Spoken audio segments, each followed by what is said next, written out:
pai primitivo, o antepassado, apócrifo de João, não participa de um aion, como parte constitutiva dele. O tempo não existe com relação a ele. Para quem participa de um éon, ele deve ter preparado para ele por outros.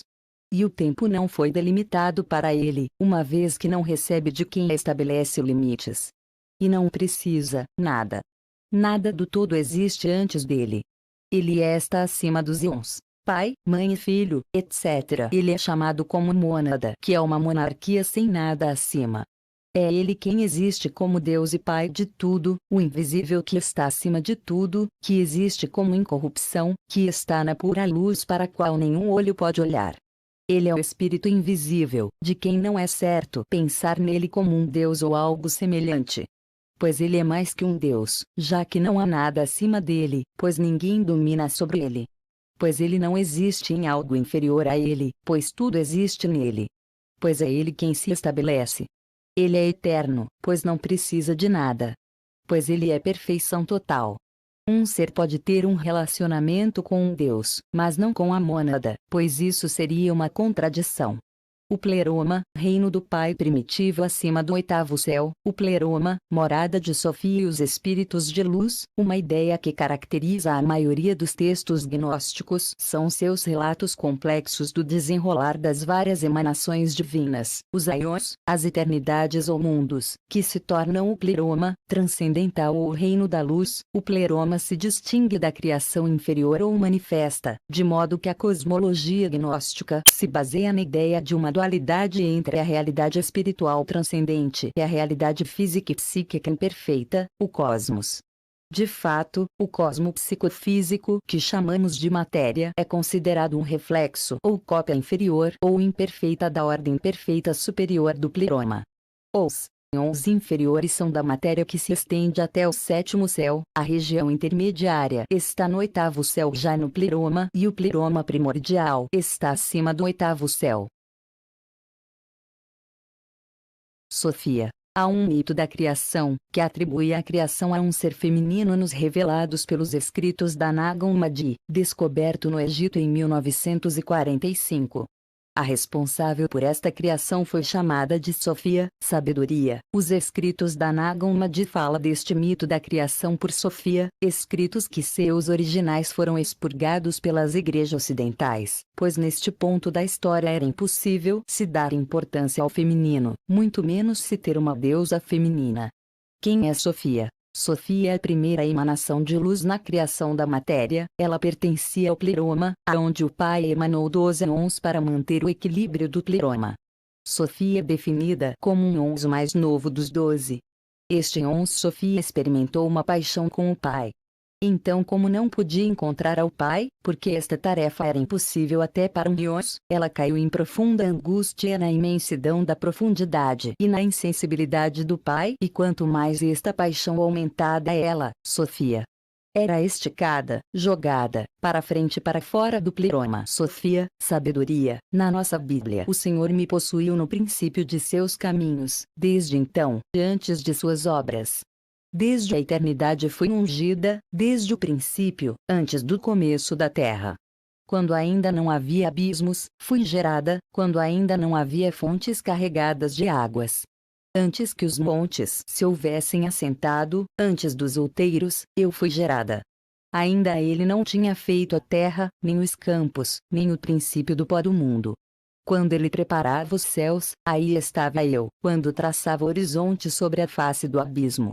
Quando firmava as nuvens acima, quando fortificava as fontes do abismo, quando fixava ao mar o seu termo, para que as águas não traspassassem o seu mando, quando compunha os fundamentos da terra. Então eu estava com ele, e era seu arquiteto. Era cada dia suas delícias, alegrando-me perante ele em todo o tempo, regozijando-me no seu mundo habitável e enchendo-me de prazer com os filhos dos homens. Provérbios 8:22-31. É lógico que a gente é tudo imaginário, o que a gente pensa ser o pré-ROM. Então essa parte amarela, bem viva, nós acreditamos que seja o pré-Roma, o núcleo do pré-Roma, onde realmente ficam os espíritos de luz e fica também o Deus incognoscível, né, o Pai primitivo. A parte circular, porque é tudo feito em círculos, né? A parte circular, que envolve o núcleo do pleroma, né? Onde estão os espíritos, o espírito de luz e é onde está o Deus incognoscível, né? É essa parte cinza que nós acreditamos que realmente é uma região intermediária, né? Entre o pleroma e a matéria. É justamente nessa região intermediária que hoje está Sofia Achamote, a parte da paixão da Sofia Mãe. Ela está aí aguardando, né, nesse lugar até o fim da matéria, e quando o fim da matéria for realmente um fato, ela voltará para o pré-Roma. E todos psíquicos, juntamente com Jeová, iremos sair da matéria e iremos para o lugar onde está hoje a Chamote, que é esse lugar intermediário. Esse lugar negro que eu coloquei é onde estava o silêncio e a profundidade do Deus incognoscível, do antepassado, que foi profanado, que foi maculado pela saída de Sofia do pré-Roma. Como eu disse no outro áudio, né? Sofia, ela foi esticada para fora, foi jogada para fora, foi impelida para fora do pré-Roma por causa da sua paixão. Ela se apaixonou num português bem mais simples pelo pai, através da sua admiração por ele, e aquilo se tornou dentro dela uma paixão irresistível. E ela não largava essa paixão. Então essa paixão fez com que ela se desligasse do núcleo do pré-Roma, onde está o Deus incognoscível, e fosse lançada para fora do pré-Roma, passando pela região intermediária e saindo para fora do pré-Roma. Depois, como nós podemos ver no gráfico aí, ela deu realmente o nascimento para a matéria. Sozinha na matéria, ela quis conceber alguém parecido com Crestos, mas ela concebeu sem ter o par.